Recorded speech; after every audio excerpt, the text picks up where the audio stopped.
सुनो एक ऐसी कथा जो न केवल भक्ति की शक्ति को दर्शाती है, बल्कि यह भी बताती है कि जब भक्त सच्चा होता है तो भगवान उसकी हर परीक्षा में साथ होते हैं। ये कथा है महाबली हनुमान की और उनके एक सच्चे भक्त की। बहुत समय पहले की बात है। हिमालय की गोद में बसा एक छोटा सा गांव था। शांतिपुर नाम के अनुरूप वहां का वातावरण अत्यंत शांत और पवित्र था। उस गांव में एक वृद्ध साधु रहते थे, रामदास। रामदास कोई साधारण व्यक्ति नहीं था। उसके जीवन का हर क्षण श्रीराम और हनुमान जी की भक्ति में लीन रहता था। न कोई परिवार, न कोई धन दौलत, न कोई लालच। उसके पास केवल एक झोपड़ी, एक माला और राम नाम की अमूल्य संपत्ति थी। गांव के लोग रामदास को कभी-कभी पागल भी कहते थे। कोई कहता, रामदास का तो संसार से नाता ही टूट गया है। लेकिन रामदास मुस्कुरा कर कहता, जिसने राम को पा लिया, उसके लिए संसार क्या और दुख क्या। रामदास रोज सुबह ब्रह्ममुहूर्त में उठता, स्नान कर तुलसी को जल देता और फिर गुफा में जाकर श्री राम जय जय राम का जाप करता। दोपहर को बच्चों को हनुमान जी की कथाएं सुनाता और रात को हनुमान चालीसा का सामूहिक पाठ करता। गांव के लोग कभी-कभी उसका उपहास उड़ाते, तेरे राम ने तुझे क्या दिया?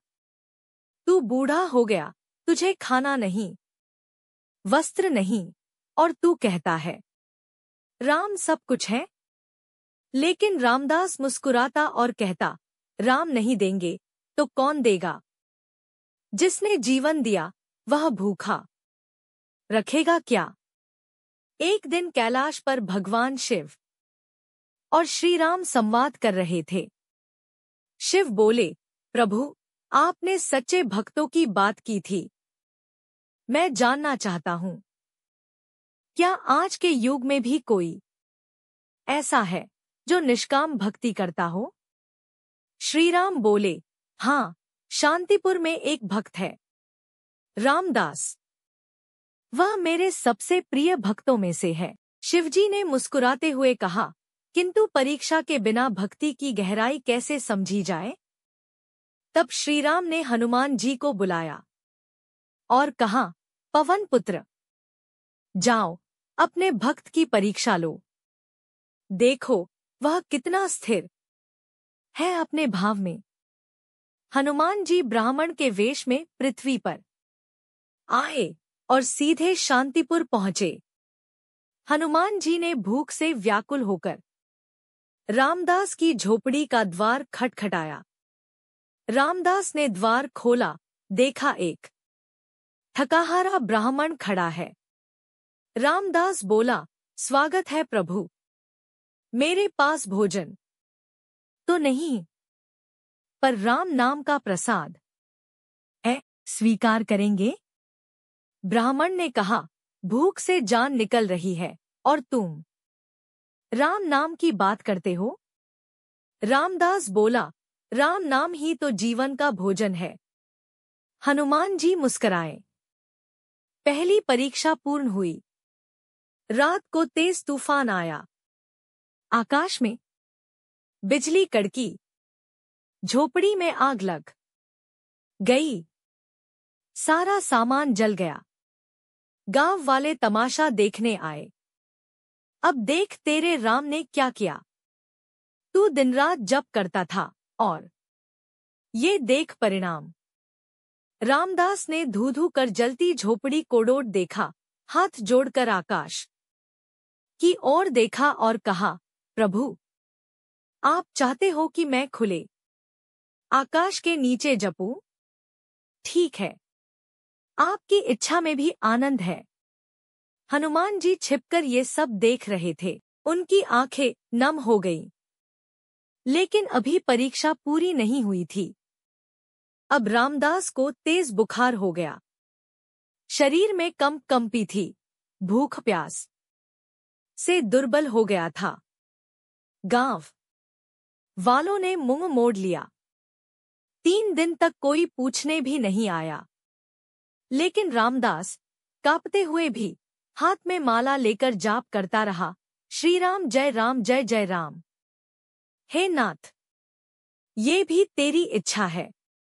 हनुमान जी अब अपने रूप को छिपा नहीं सके। वे प्रकट हुए अपनी विराट रूप में। तेज से गांव उज्जवल हो गया। हनुमान जी बोले, रामदास, तूने सभी परीक्षाएं उत्तीर्ण की। तू सच्चा भक्त है। मैं तुझसे प्रसन्न हूं। मांग क्या चाहता है? रामदास आंखों में आंसू लिए बोला, प्रभु, मुझे कुछ नहीं चाहिए। बस जब अंतिम श्वास लूं, उस समय राम नाम मेरे हृदय में गूंजता रहे। हनुमान जी बोले, तथा अस्तु। तुझ पर राम जी की कृपा सदा बनी रहेगी। यह स्थान अब पवित्र तीर्थ बनेगा। अगली सुबह गांव वाले हैरान रह गए। जहां रामदास की झोपड़ी थी, वहां अब सुंदर मंदिर था। हनुमान जी का भव्य मंदिर। अंदर मूर्ति थी और सामने रामदास ध्यान में लीन। लोगों की आंखें भर आईं। जो कभी उपहास करते थे, अब चरणों में गिरकर क्षमा मांगने लगे। रामदास ने सभी को क्षमा कर कहा, भगवान सबको भक्ति दे, यही मेरी प्रार्थना है। यह कथा हमें सिखाती है कि भगवान अपने भक्त की परीक्षा अवश्य लेते हैं। संकट, दुख, तिरस्कार, ये सभी ईश्वर के दिए गए अवसर हैं, जो हमारे विश्वास को मजबूत करते हैं। और जब भक्त सच्चा होता है, तो स्वयं भगवान उसकी रक्षा के लिए प्रकट हो जाते हैं।